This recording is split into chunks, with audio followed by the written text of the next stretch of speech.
Hello dear students, welcome back to my channel physics SPC. Current electricity का एक question.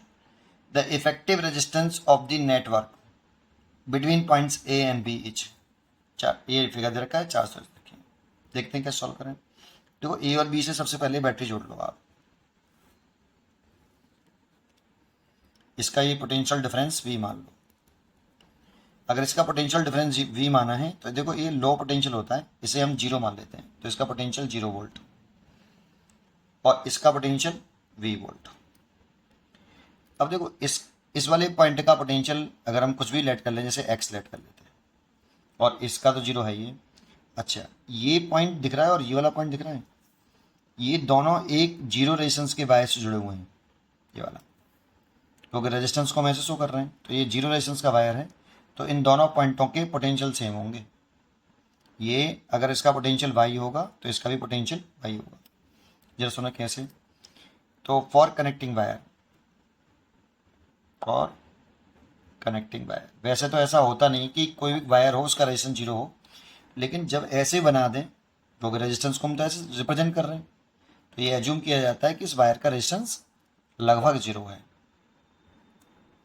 तो इस वाले वायर की बात करें, जैसे ये पॉइंट में ए डाल लूँ और ये वाला पॉइंट में चलो कुछ और डाल देता हूँ, ए और भी डला हुआ है, पी और क्यू डाल देता हूँ। तो potential difference V equal to होता है I इंटू आर। तो potential difference equal to I into R होता है। तो पोटेंशियल डिफरेंस दो पॉइंट्स का होता है, तो मान लो इन दोनों पॉइंटों की चर्चा कर रहे हैं और इन दोनों पॉइंटों के बीच में ये वायर कनेक्टेड है, तो पोटेंशियल डिफरेंस लिख लेते हैं VP minus VQ equal to, current तो है R की वैल्यू जीरो,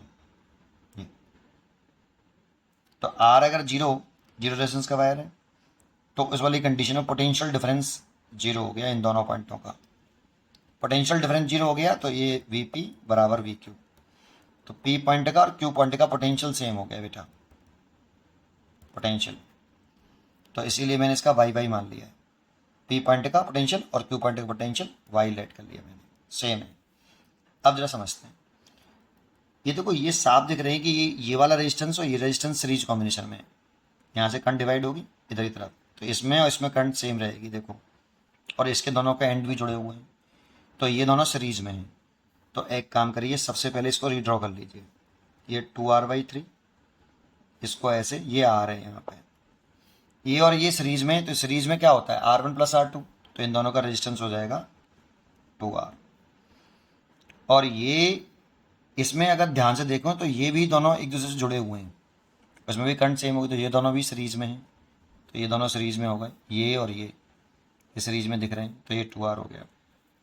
और ये नीचे R लग रहा है, और ये इस तरह से जुड़ा हुआ था यहाँ पे ऐसे, ये जो जुड़ा हुआ था इधर ये R था, इस साइड में 2R हो गया, तो 2R R और R सीरीज में, ये दोनों सीरीज में हो गए 2R, और इधर से ये नीचे 2R सीरीज में हो गए, तो कुछ इस तरह से डायग्राम बन गया।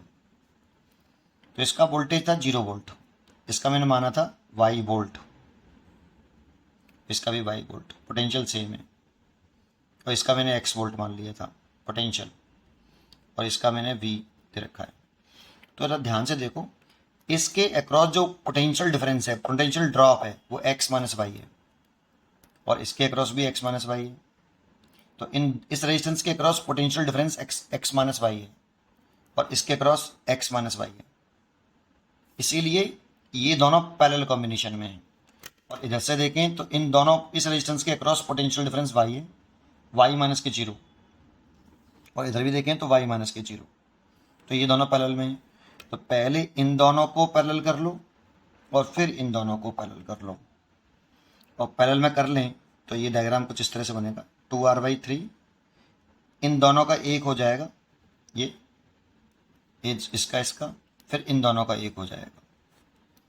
तो ये x पोटेंशियल था, ये वाला y है, और ये 0 है। तो अब इन दोनों का कितना, और ये v है, अब इन दोनों का कितना होगा, ये पैरेलल कॉम्बिनेशन है। तो पैरेलल कॉम्बिनेशन में जो आपका फॉर्मूला होता है R इक्वलेंट का, अगर दो हो तब R1 R2 over R1 plus R2, या आप इसको ऐसे लिख सकते हो 1/R equivalent equal to 1/R1 plus 1/R2। इसको सॉल्व करोगे तो यही आता है। मैं इसको लगा लेता हूँ। तो देखो इन दोनों का निकालें पैरेलल कॉम्बिनेशन में, तो R डैश मान लेता हूँ, तो ये R multiplied by 2R divide by दोनों को जोड़ लें तो 3R, एक R से R कट गए तो ये हो गया 2R/3। तो इन दोनों का आ गया 2R/3। और देखो ये भी ऐसे ही है, 2R और R, इनका भी 2R/3 आएगा। अब ये तीनों सीरीज में तो टोटल इक्विवेलेंट रेजिस्टेंस हो गया बेटा आपका R इक्विवेलेंट, तीनों सीरीज में तो 2R/3 plus 2R/3 plus 2R/3। तो ये हो जाएगा आपका 3 इंटू 2R/3, 3 से 3 कट गया, दैट मीन्स 2R। तो इक्विवेलेंट रेजिस्टेंस आया बी चॉइस होगा 2R। पढ़ते रहिए और खुश रहिए।